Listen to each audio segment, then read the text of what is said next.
राधे राधे मित्रों, जय श्री कृष्ण। आइए जानते हैं कब है देव उठनी एकादशी। जाने शुभ मुहूर्त, पूजा विधि, व्रत कथा। इस बार देव उठनी एकादशी का व्रत 12 नवंबर को रखा जाएगा। यह एकादशी बेहद महत्वपूर्ण है। मान्यता है कि इस दिन भगवान श्री विष्णु 4 माह तक सोने के बाद जागते हैं। इन 4 महीनों में भगवान श्री विष्णु के सोने का देव शयन के कारण सभी प्रकार के मांगलिक कार्य वर्जित होते हैं।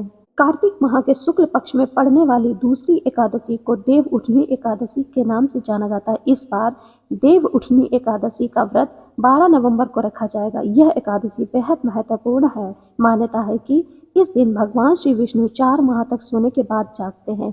इस बार 4 महीनों में भगवान श्री विष्णु के सोने का कहे देव शयन के कारण सभी प्रकार मांगलिक कार्य वर्जित होते हैं। भगवान श्री विष्णु के पुनः जागने के बाद ही सभी मांगलिक कार्य संपन्न होते हैं।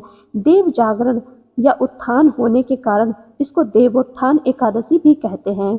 इस दिन उपवास रखने और कथा सुनने का विशेष महत्व है। इस बार कार्तिक माह की एकादशी 11 नवंबर को शाम 6:46 से लेकर 12 नवंबर को शाम 4:04 तक रहेगी। ऐसे में 12 नवंबर को उदया तिथि के कारण देव उठनी एकादशी का व्रत इसी दिन रखा जाएगा। वहीं इसका पारण 13 नवंबर को सुबह 6:42 से 8:51 के बीच में किया जाएगा। देव उठनी एकादशी की पूजा विधि। देवोत्थान एकादशी के दिन सुबह सुबह सूर्योदय से पहले उठकर स्नान आदि कर लेना चाहिए। इसके बाद गन्ने का मंडप बनाएं और बीच में चौक बनाएं। चौक के मध्य में भगवान श्री विष्णु का चित्र या मूर्ति रखें। इसके साथ ही चौक में भगवान के चरण चिन्ह बनाए जाते हैं। भगवान को गन्ना, सिंघाड़ा और पीले फल मिठाई अर्पित किया जाता है। इसके साथ ही भगवान को पीली मिठाई अर्पित करें। इसके बाद घी का एक दीपक जलाएं और इसे रात भर जलने दें। यहीं पर बैठकर विष्णु पुराण तथा व्रत कथा सुने। देव उठनी एकादशी के नियम। देवोत्थान एकादशी पर बहुत से नियमों का पालन करना जरूरी होता है। इस दिन केवल निर्जल या जलीय पदार्थों का ही उपवास रखना चाहिए। अगर व्रत रखने वाला रोगी, वृद्ध, बालक या व्यस्त है तो यह केवल एक वेला का उपवास रख सकते हैं। इस दिन चावल और नमक से परहेज करना चाहिए। भगवान श्री विष्णु की उपासना करना अच्छा रहता है। देवोत्थान एकादशी के दिन तामसिक आहार, प्याज, लहसुन, मांस, मदिरा या बासी भोजन का सेवन बिल्कुल ना करें। देवोत्थान एकादशी की कथा।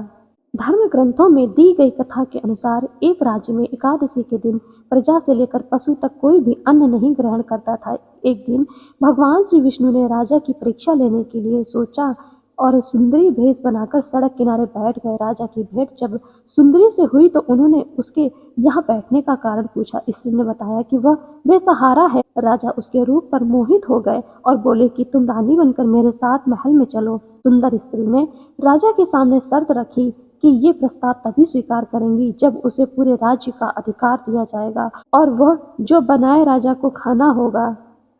राजा ने शर्त मान ली। अगले दिन एकादशी पर सुंदरी ने बाजारों में बाकी दिनों की तरह अन्न बेचने का आदेश दिया। मांसाहार बनाकर राजा को खाने पर मजबूर करने लगी। राजा ने कहा कि आज एकादशी के व्रत में तो मैं सिर्फ फलाहार ग्रहण करता हूँ। रानी ने शर्त याद दिलाई। राजा को कहा कि अगर यह तामसिक भोजन नहीं खाया तो मैं बड़े राजकुमार का सिर धड़ से अलग कर दूंगी। राजा ने अपनी स्थिति बड़ी रानी को बताई। बड़ी महारानी ने राजा से धर्म का पालन करने की बात कही और अपने बेटे का सिर काट देने को मंजूर हो गए। राजा हताश थे और सुंदरी की बात न मानने पर राजकुमार का सिर काट देने को तैयार हो गए। सुंदरी के रूप में श्री हरि राजा ने धर्म के प्रति समर्पण को देखकर अति प्रसन्न हुए और उन्होंने अपने असली रूप में आकर राजा को दर्शन दिए। विष्णु जी ने राजा को बताया कि तुम मेरी परीक्षा में सफल हुए हो, कहो क्या वरदान चाहिए। राजा ने इस जीवन के लिए प्रभु का धन्यवाद किया। कहा कि अब मेरा उद्धार कीजिए। राजा की प्रार्थना श्री हरि ने स्वीकार की और वह मृत्यु के बाद वैकुंठ लोक को चले गए।